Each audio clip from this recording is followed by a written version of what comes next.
And welcome into another episode of Denmark and Marsh. I am Dylan Denmark. The man that'll be right beside me momentarily will be Graham Marsh. You can get us on Twitter at 1010XL Denmark and at 1010XL Graham. What a day for the Jacksonville Jaguars and Trent Baalke. A lot of free agent signings. The Gators wrapped up their regular season last week. And basketball, losing to Vandy. But as always... Stinky game. Yeah. Stinky game. Yeah. But as always, you can catch this podcast live on Facebook, as we can see right now. As I go to my Facebook and share it. You can catch us on YouTube whenever Graham decides to post this, whenever he wants to, and on Apple, Spotify, Google, wherever you get your podcast needs. Did you expect any day like Jacksonville did? I mean, you knew they were going to make like one big move. I didn't expect the Gabe Davis, the Packers safety, Savage. We thought we had Denver's kicker. We now don't. Who else am I missing? There was one more. Devin Duvernay. Yep, Devin Duvernay from Baltimore. I mean, and then Mitch Morse early. Yes, from Buffalo. And then the Mac Jones trade yesterday.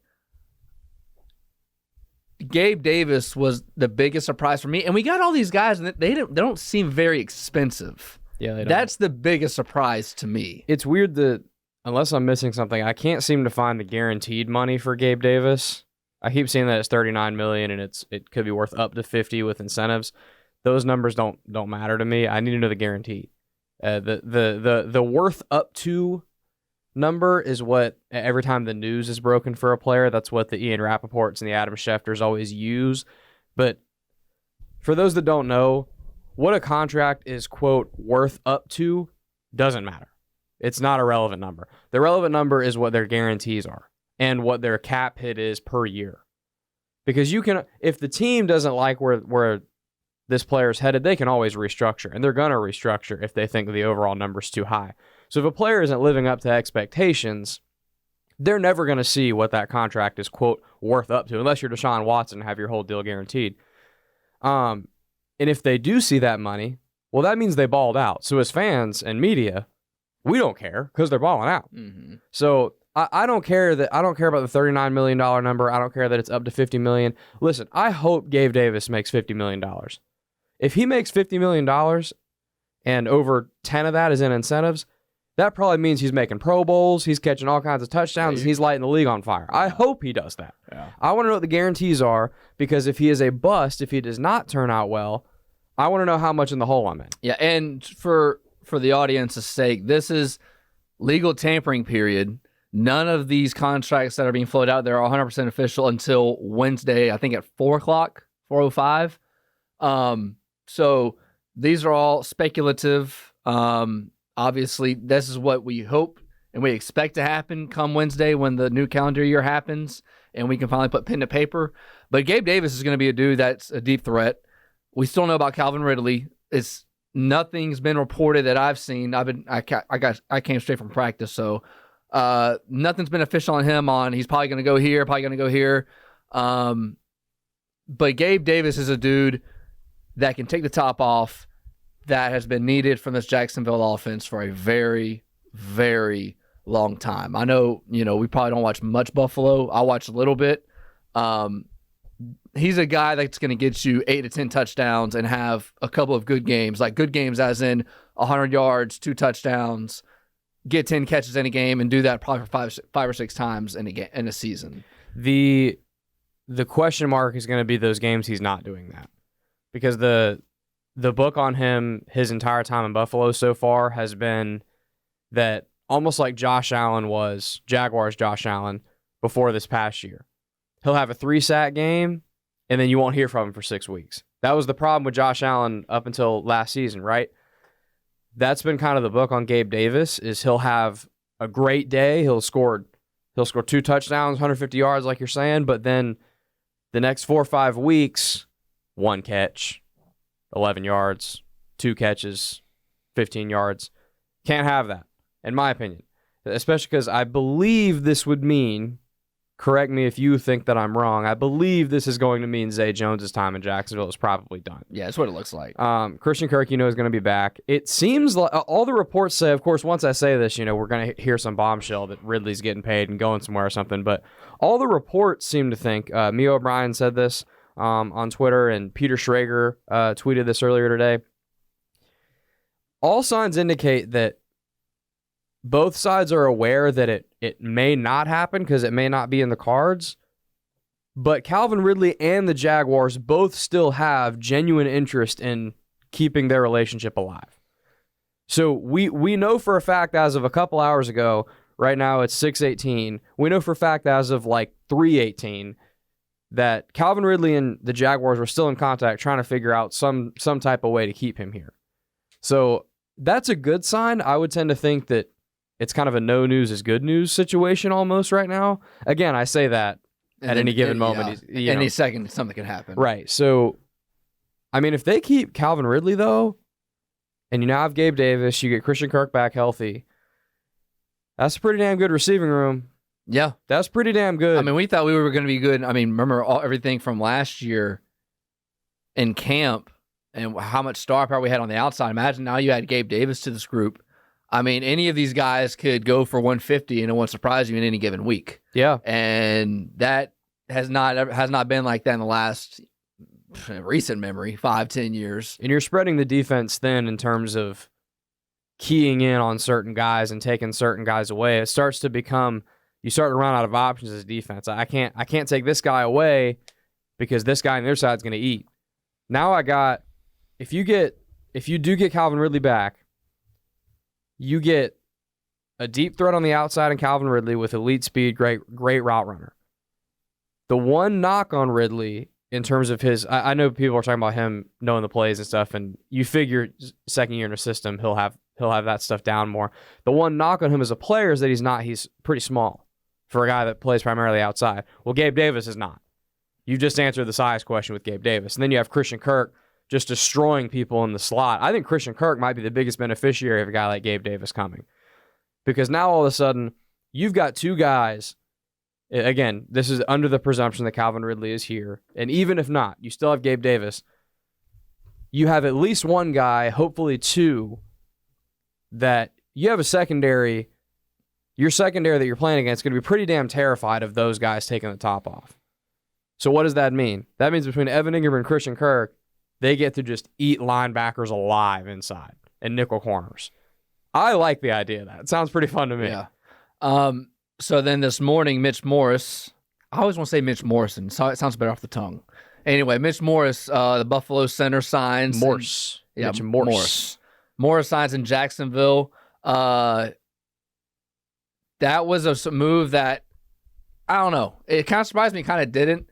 Everything from that Peterson and Balky have been saying that Fortner was going to be here and yada, yada, yada. That's why you can't, I don't buy too much into words. I can't buy anything from the press conference. You can buy in a little bit in what he said in the combine and both Balky and Peterson.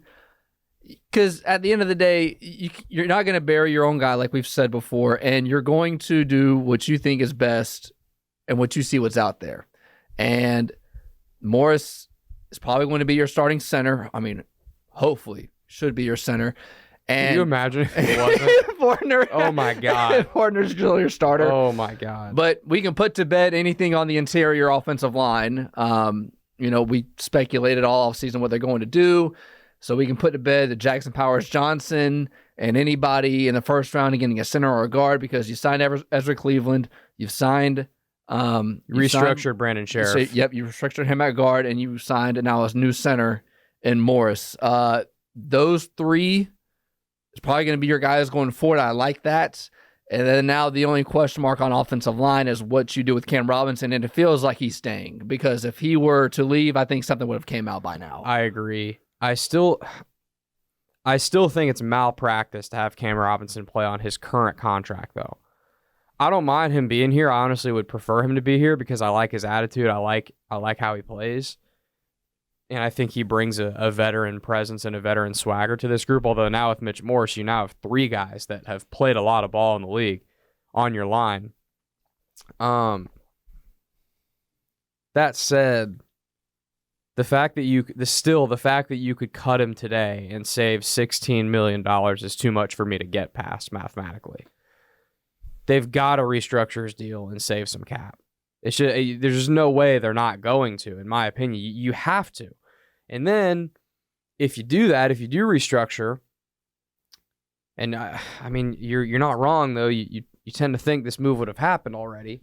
Something would have came out where before they would today have said, yeah, that Cam Robinson's on the move or somewhere. Or something. You would think logically that a restructure with Cam, if he was willing to do so, they're probably not saving $16 million with a restructure, but can you save $6, something like that, and push some of the cap hit later down the books, and you use a little bit of that money left over, a couple mil, hopefully it's 4, 5, 6 mil, something like that. You use some of that to get Calvin Ridley inked. You use some of that towards Josh Allen's deal. I just think that there's still moves to be made to save money on this roster. They've already made a decent amount. Cutting Darius Williams saved a ton of money. Fadakasi didn't save a ton, but saved a little.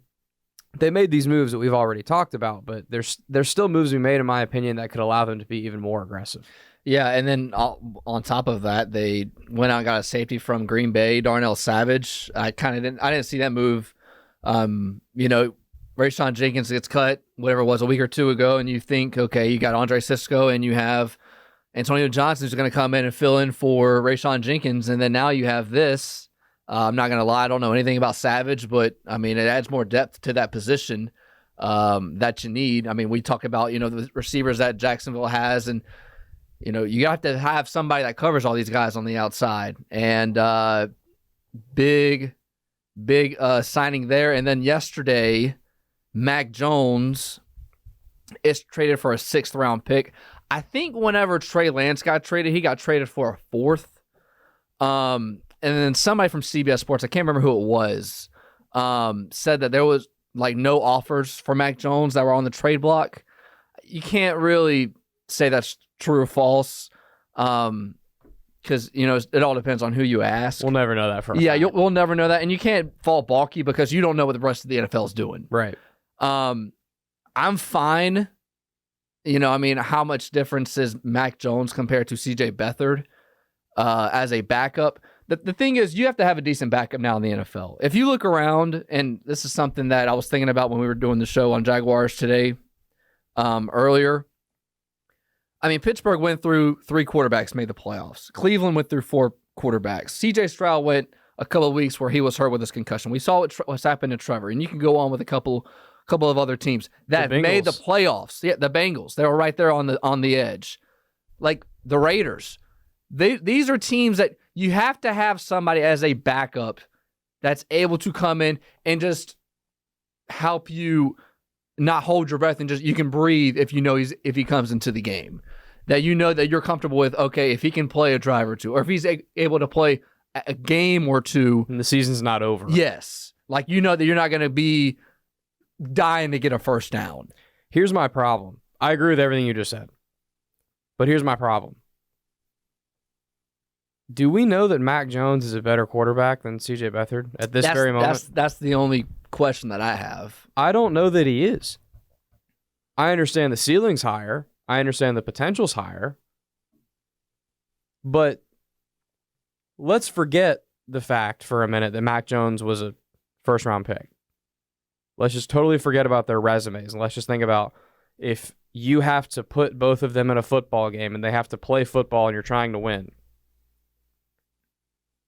I think it's Mac Jones might be better, but I think it's a debate and it's close. Beathard, every time he's stepped in, has been just fine. Now, the sample size is not huge. He's never played more than just the one full game against the Panthers, who are the worst team in the NFL. And then all the other times he's played has been in a pinch for a drive or two, and Trevor's ended up being fine and finishing the game.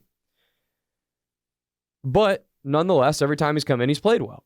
Mac Jones was unplayable by the end of this past season. And I'm sure he's not as bad as he was playing at that point, of course. I'm sure a change of scenery and off-season different spot, kind of knowing your role on the team a little bit when things were there's a lot of gray area in New England. He didn't really know where to go. I totally understand a lot of that affecting your play. So he's obviously not that bad. But is he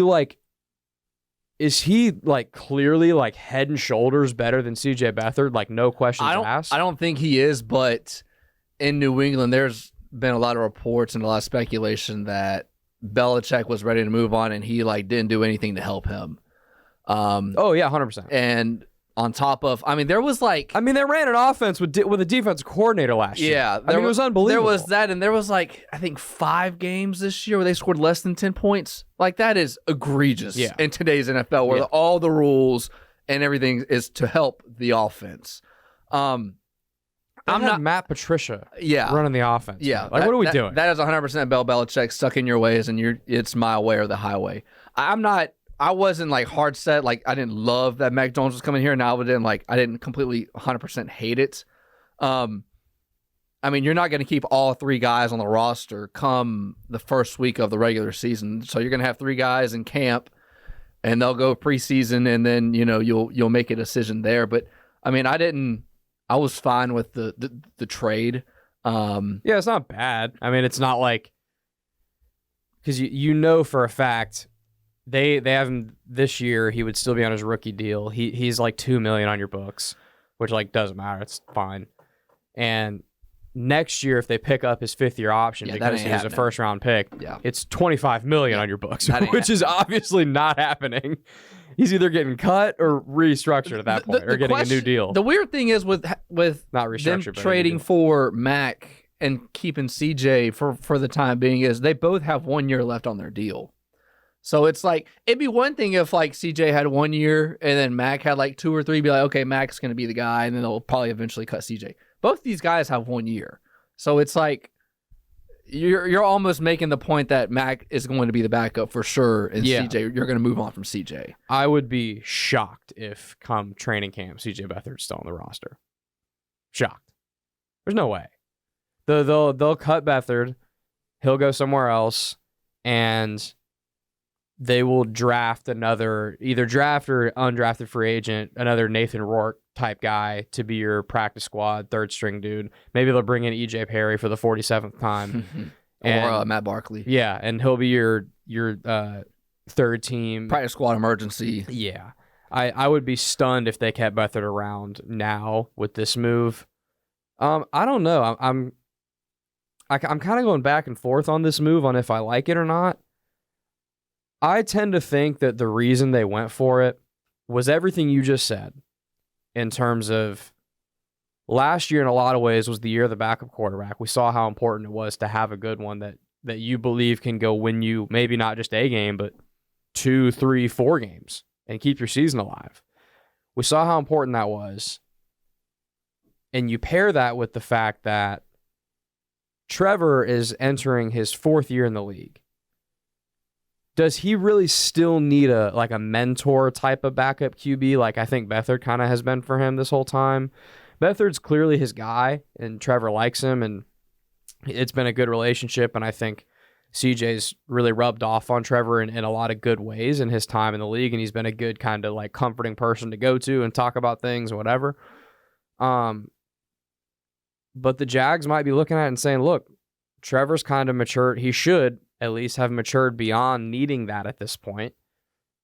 And we need to make sure we have a backup that we trust to go win a couple of games. Again, the debate becomes, is Mac actually better than CJ? And we can discuss that. But if the front office and the coaching staff believes that, and they can get this guy for a 6th, then yeah, it's a smart move. If all of that is true, then I think it's a really smart move. Is it surprising that they haven't gotten a D tackle or somebody on the interior D line? A little bit. It feels like it. A little bit. They've spent money in positions I didn't expect them to spend money in. Yeah, safety. Then, safety was the really surprising one. Yes. There was that, and then you thought you had the kicker, now you don't. Hayes Carline came on our show with the Frangie show, Jaguar reporter, and he's like, the one position that the Jaguars are going to spend money on in free agency will be the interior D line. And, he he's not one of those guys that blows smoke and just says things and then just, whatever happens. Like, there's a lot of truth to what he says. And he's in the locker room all the time. And that kind of surprised me up to this point because today is like the big day. Like, again, none of this is official. Everything becomes official on Wednesday. The fact that there's been no talks or consideration that's been out there yet, because all of the big names, for the most part, are happening now. You might see some like on Wednesday. There's some residual stuff. Your Calvin Ridley, the guys that are left. You know what it's like? Today is early signing day. And the next couple days are national signing. That is a perfect. You like that? Way to put that into context. That's really been the only one. I mean, Balky's done a great job with the free agents. I'm going to clip you saying Balky's done a great job. He's done a great job. And I'm just going to use it out of context. Oh, my gosh. Whenever the fan base is really mad at him, I'm just going to post you saying Balky's done a great job. By the way, it's been a bad day for all the people that hate Balky. And then I was going to say something else, and then I lost my train of thought. But been pretty good so far. Yeah, I don't hate any of the moves. I still would like to see a little bit more information about a lot of these contracts.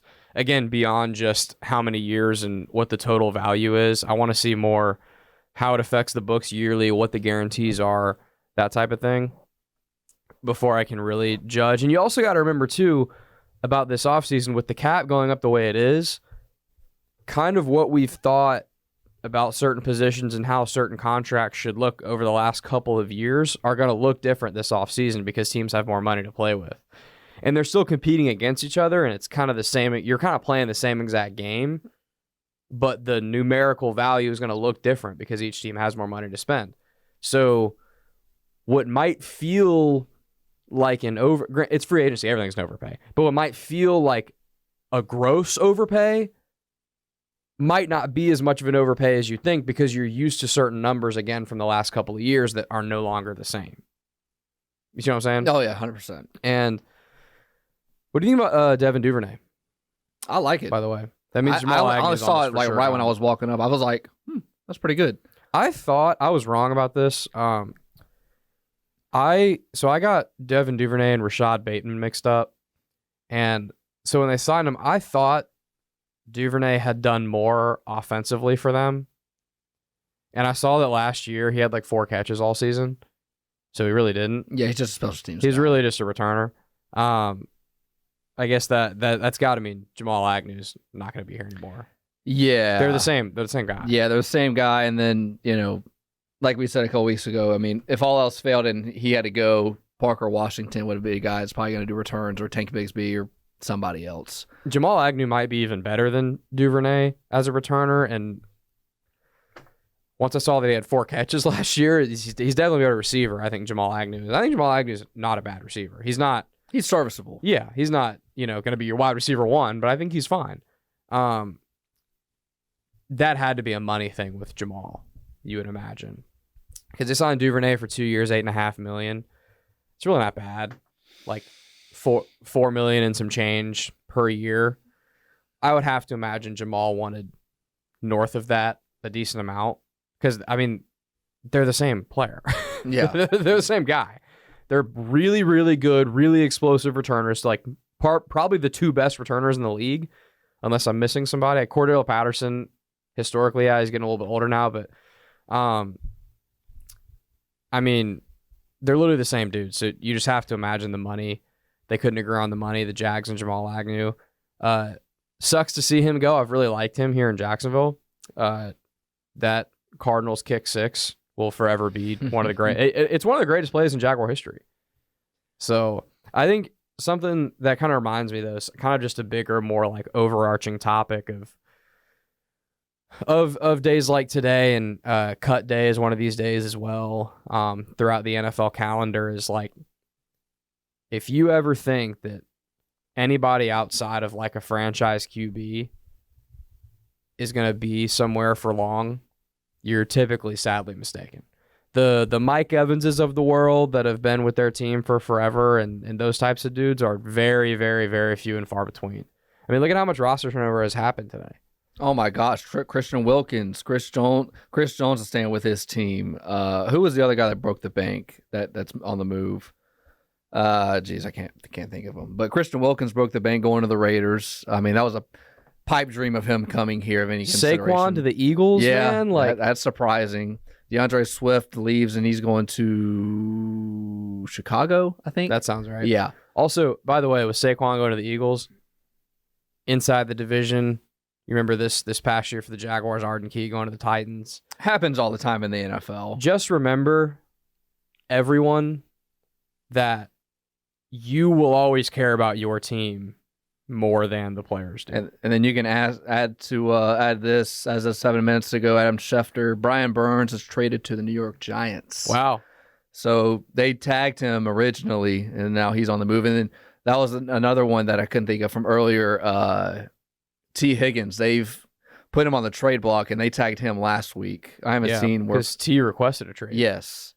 So still plenty to. What if the Jags trade for T and keep Calvin Ridley and have Gabe Davis, and they just have an all-star wide receiver, wide receiver room? Yeah, there's going to be a position group that's going to be definitely hurting from that. I don't think they'll be able to pay for literally anyone else the rest of the offseason. Yeah, but forget about anybody on the defense. You better hope you crush the draft. Right. You better have the best draft of all time. Yeah.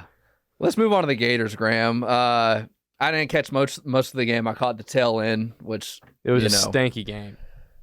Yeah, I did. Stanky foul. The foul wasn't a foul, obviously. I don't even care, man. I don't care either. Such a bad game. You can't have a turnover like that late in the game, and then Vandy capitalizes, and then you don't score the last possession. Man, look, I am not a blame the refs guy when I watch sports, but when it's really, really egregious, I'll call it out. And that call was really, really egregious. But they should have been up 15 points, dude. Vanderbilt is one of the worst teams in the SEC, and it's the last game of the year, and you know that you're a team that's fighting for seeding right now.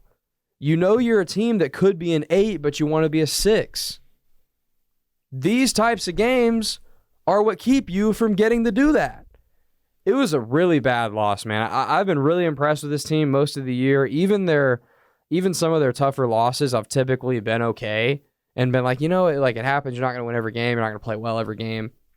But that was bad. That was the first time all year where I'm looking at Todd Golden and I'm like, dude, this one's on you, brother. Like that's an unacceptable loss. Not that this makes it feel any better, but this was like the one Saturday that I sat down and watched a lot of college basketball. Like Kentucky upset Tennessee. What was the other upset that happened in the SEC? Was it South Carolina that lost? Mississippi State? Yes. So there was that one, and then there was another game that was almost an upset. So it felt like overtime. Yes. And then Arkansas was beating Alabama the entire game in Tuscaloosa. Arkansas is up on man. Arkansas is not even ranked. A lot of teams aren't ranked, but they're not very good. Alabama's obviously very good this year. Bama ties it at the end of the game, sends it to overtime, and then win it overtime. Yeah, and it just felt like and if Bama had lost and if Florida had won, Florida would have leapfrogged them in the SEC standings, and they would have been 5th in the SEC tournament instead of 6th. And they would have had an extra bye. Right. I think you got to be in the top 4 to get a double bye. That's right. That's right. They wouldn't have gotten an extra bye. Yeah, South Carolina's 5. But they would have had better seeding. So speaking of the tournament, Florida's a 6. Missouri, they will play the winner of Missouri and Georgia. Georgia play Wednesday. Florida will play Thursday. Don't know when. After Game 5, so they'll play a nightcap. They'll play at like 8:30, 9 o'clock, Thursday afternoon. I mean, looking at the bracket the way it turned out, if Florida beats the winner of Missouri and Georgia, they'll play Alabama. I have no problem playing Alabama because you went on the road, you took them to the wire, you took them into overtime, and then you beat them pretty good at home. They match up well against Alabama because Florida has a lot of length, and they have guards that can defend, and they take away a lot of clean three-point looks, which is what Bama eats off of. And Bama gets a lot of transition threes, a lot of push the ball up, kick it out to a wide open shooter, and that's how they make a lot of their, because they're the best 3-point shooting team in the country, and that's how they get a lot of their open looks is transition. Florida can run with the best of them. So Bama can't really outrun Florida like they do a lot of other teams. Sears gives them problems. Bama's point guard, who's really, really good. But Sears gives everybody problems. Yeah. So kind of what their game plan has been when they've played Bama is let Sears go and keep everybody else at bay, and we'll live with their star player getting 25 if everybody else is only getting 5. And we'll live with that, and then we'll score a bunch on our end because Bama's terrible on defense. They don't play any defense. So those types of teams, Florida matches up well against. Florida's very tough typically as well. Saturday does not count. It's a wash. Excluding Saturday from this because their effort was so poor. But typically Florida's been a very tough team. They don't back down for people. They got size. They rebound. Tyrese Samuel is a beast in the middle. Micah Hand-Logden is a beast. Alex Condon off the bench. These guys are really good. They play with attitude. They go really hard. Again, excluding Saturday. So because of all those reasons, they match up well against Bama. I agree with you. I think they'd beat Bama again if they played them. Yeah, so then they'll play Bama, and then if it goes chalk, they'll play Kentucky in that semifinal. Then they'll play probably Tennessee if it happens in the championship game. Yeah, Kentucky. I know Florida beat Kentucky at Rupp, and I think it would be a hell of a game. But Kentucky's playing about as well as anybody in the country right now, and they are ridiculous. This happens with Kentucky every year. They've got a bunch of babies playing. They're all freshmen. So they always start slow because they've never played together, and they're young, and they've never played. They don't have any experience on their team.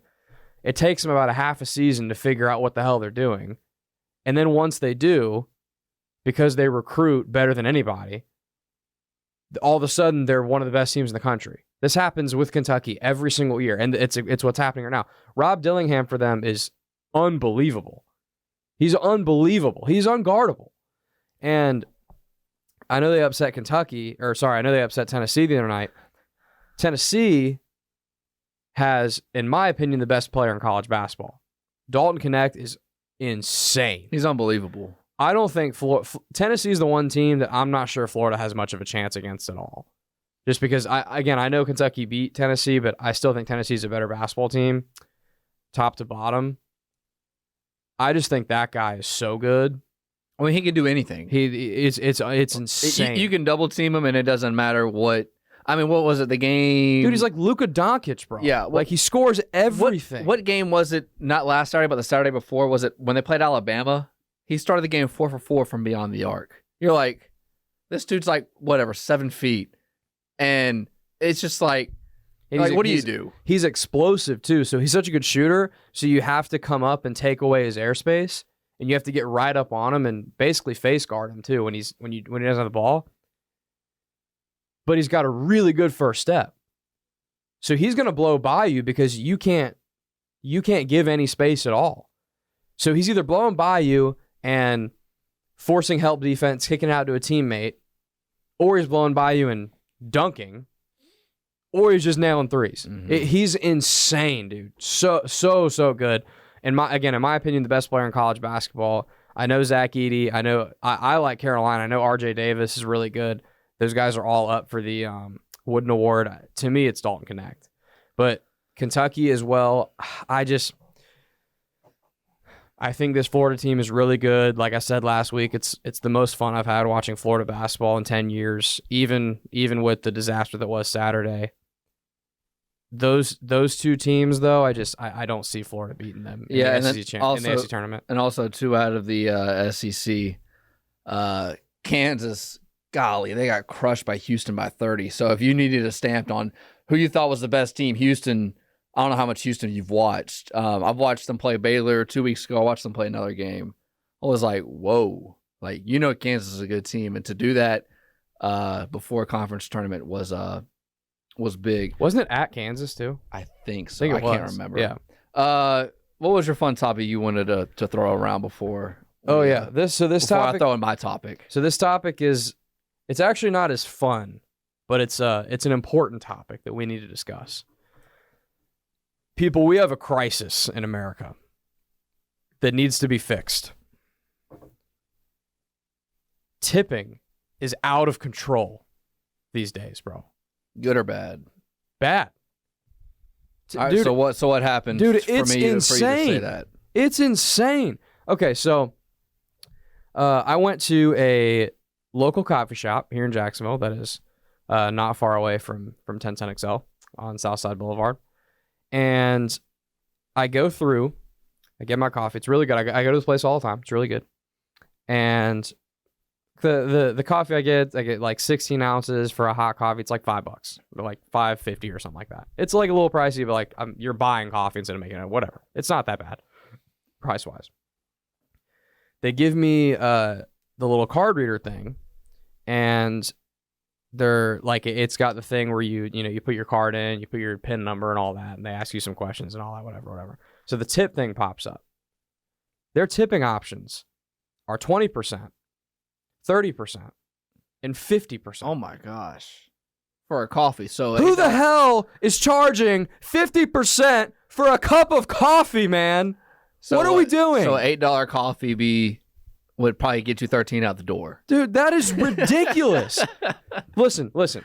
And I am a firm believer that at places like that, you are more than welcome to tip if you want to be a good person, but you're not a jerk if you don't tip at you're a jerk if you don't tip your waiter at a restaurant. Right, yeah, sit down. Fast food, like coffee feels more like fast food, in and out. And look, if you want to throw them a couple extra bucks because you feel like it, you want to be nice, sure. But those people make a normal wage. A waiter or a waitress, their wage is adjusted for their tip. So if you like $5-6 an hour. Right. So if you don't tip them, you're really screwing them over. And also, it's the point of, it's like the business model. Because of tips, they are incentivized to do a good job serving you. And they're serving you your entire meal. They're getting you drinks, they're giving you refills, they're making sure you're taken care of, like a bunch of different stuff, right? They're like really working for that tip. At a regular place like that, there's this idea now that it's almost translated from the waiter-waitress part of things to these other places like a coffee shop or what have you. And there's this idea now that like you're a jerk if you don't tip there. Like, no, that first of all, that's not true. If you don't tip there, it's fine. Like they're not gonna not be able to pay their bills because of that. And then secondly, look, the tipping at a place like that should be like 10%, 15%, something like that. It may be 20 if you're really feeling generous. To ask for 50%, that's pretty wild. That's one of the most outrageous things I've ever seen. Did you have to do a double take when you saw it first? Yes, I was like, there's no way. There's no way that's right. a 5. That's a 2. They just put a point in. And by the way, that was like multiple weeks ago I went and did that. I have gone back since then and it's still there.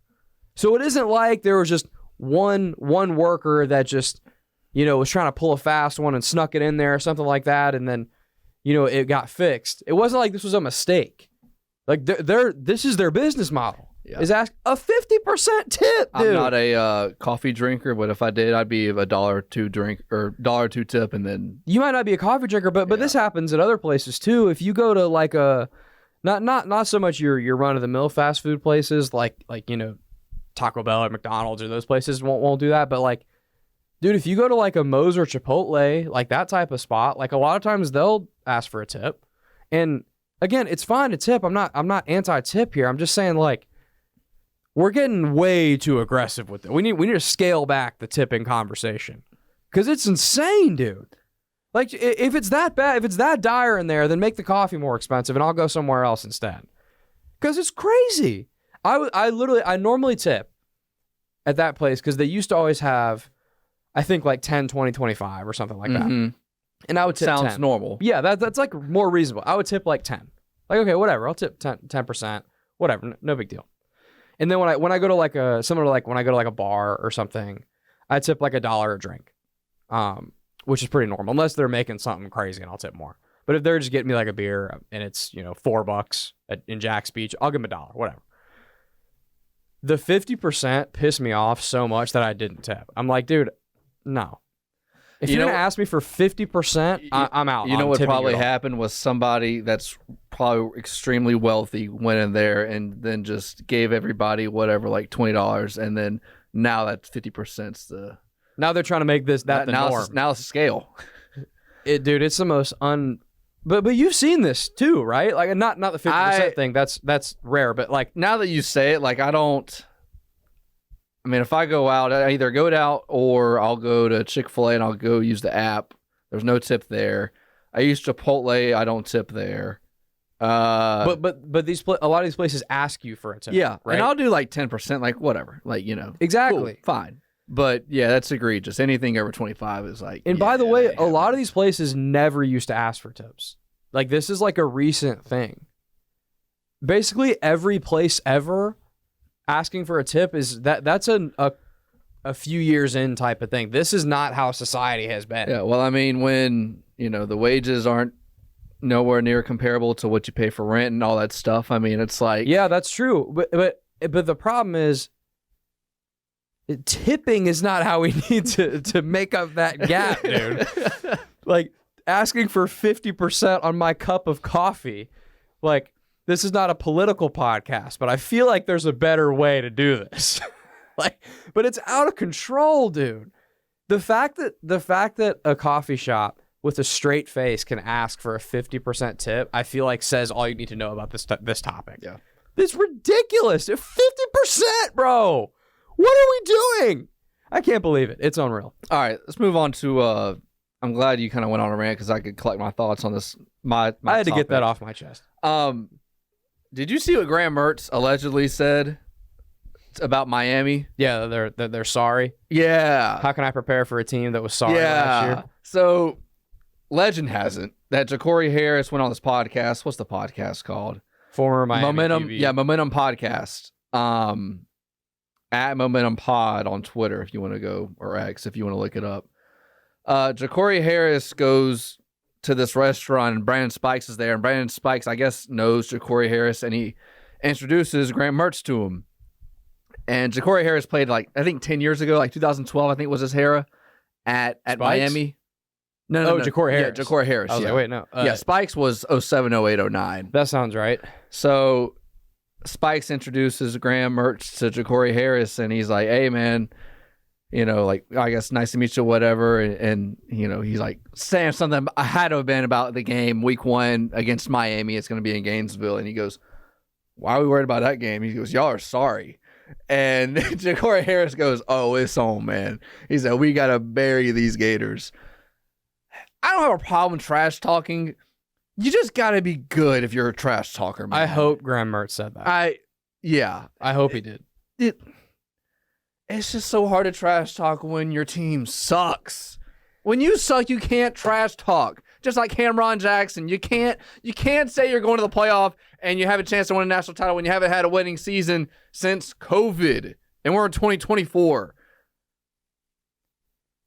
Sorry, it don't work like that. Yeah. It does not work like that. Like, don't talk when you can't back it up, man. Don't write a check your mouth can't cash. All right. I raise you a counterpoint. Okay. What if Mertz balls out that game and throws 4 touchdowns? Oh, then it's whatever. Well, then we'll remember that. We'll play that clip. Then it makes it better, right? And then it's great. Then it makes it better. But, I mean, right? I'm glad he said this because it's content, and the rivalry isn't the rivalry because it hasn't been played, and adults don't they can't get their mind around this. Like, it's hatred from the 80s and the 90s. And most of these kids that are playing in this game were born in 2005 and 2007. Yeah. So they don't know anything about the rivalry other than, golly, what happened in 2019 with Kadarius Toney went for a long run. And that's it. Right. I mean, they were in diapers whenever Miami came to Gainesville last time, whenever Tebow and all of them were there in 2009. I like that he did it.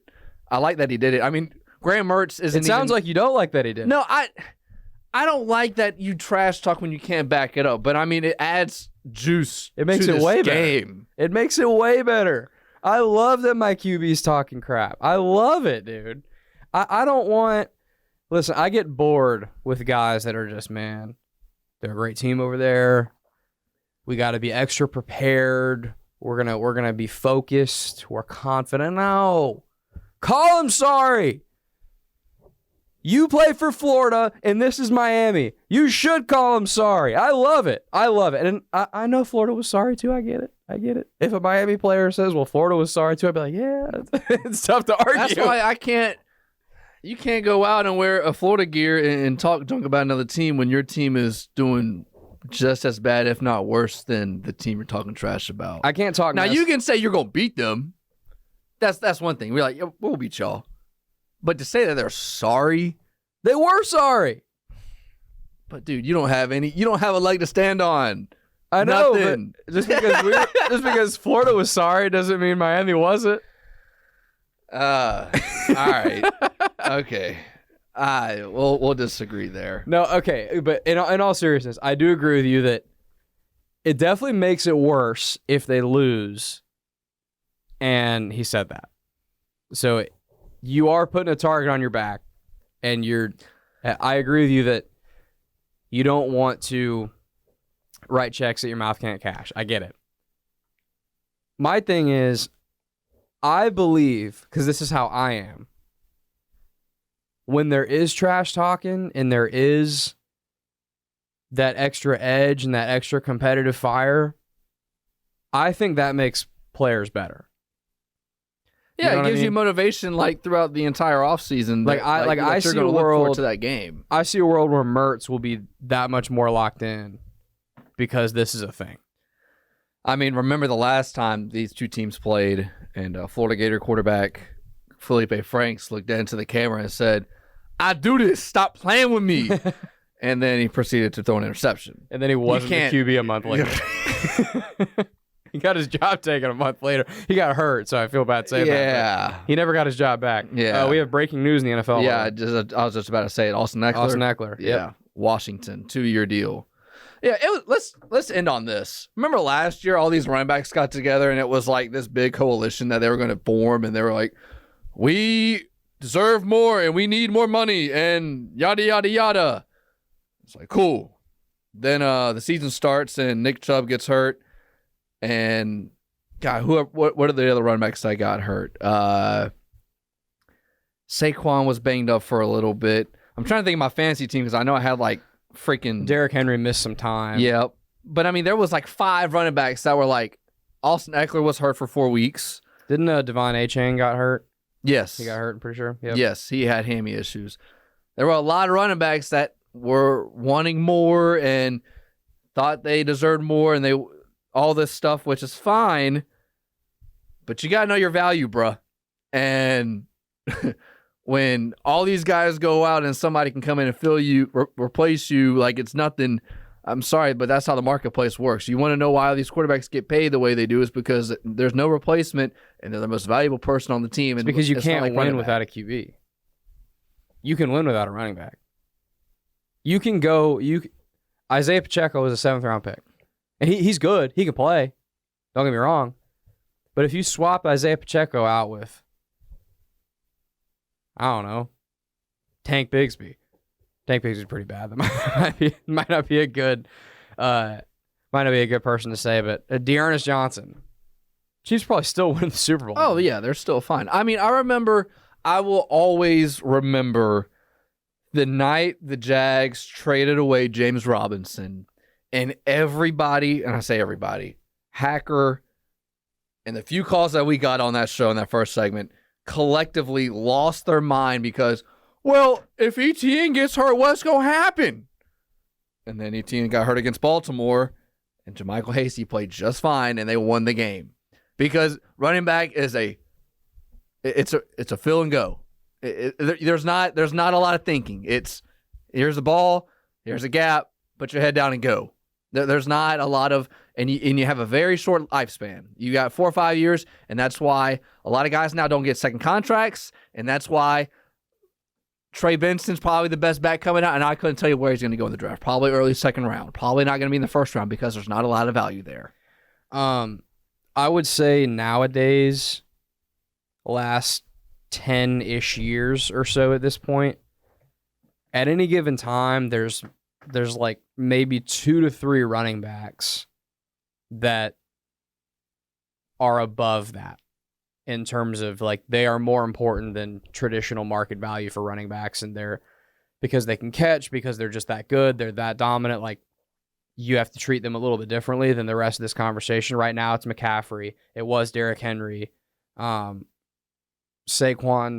Adrian Peterson. Adrian Peterson was in that tier. Yes, absolutely. And he was kind of in that weird gray area where early in his career, backs were still super important. By the end of his career, they weren't as important. And where the running backs lost me when they did that whole thing last year and had the Zoom calls and all that, where they lost me was when they said, we need to do something about this because it's not fair. It's not fair? Shut up, dude. I don't want to hear about fairness. It's not fair. You're an NFL player that makes millions of dollars a year. I'm not normally that guy. I'm not normally these athletes are so overpaid. That's not me. But like, come on, man. Don't tell a bunch of people that make less than $100,000 a year that you're being undervalued and underpaid as an NFL running back that's making a couple mil a year. Like, don't come on. Well, and it's just like, you're too delusional. You're too emotional to the topic, and it's sad, but you chose the wrong position. Like, there's a reason why everybody's playing receiver now when they're the best athlete, because they look at the NFL and they go, I want to be that. I want to get paid. I want to play longer. Like, and they're not, and they're pretty smart for doing it.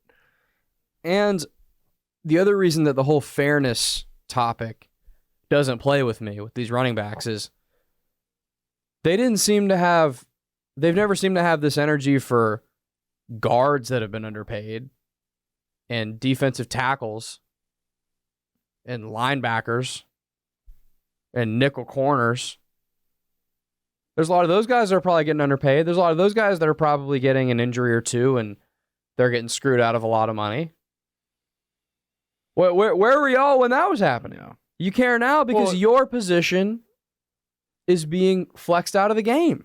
Yeah, you're trying to get your own is what you're trying to do. And I mean, it's part of the reality, man. Like you don't, it's not needed. It's not valuable. I mean, remember Zeke going top 5 and Leonard Fournette going top 5. And it's not like it's completely irrelevant. I mean, McCaffrey makes San Fran so much better. That's what I'm saying. Every like, at any given point, there's usually like 1 to 2 guys in the league that kind of transcend this whole conversation.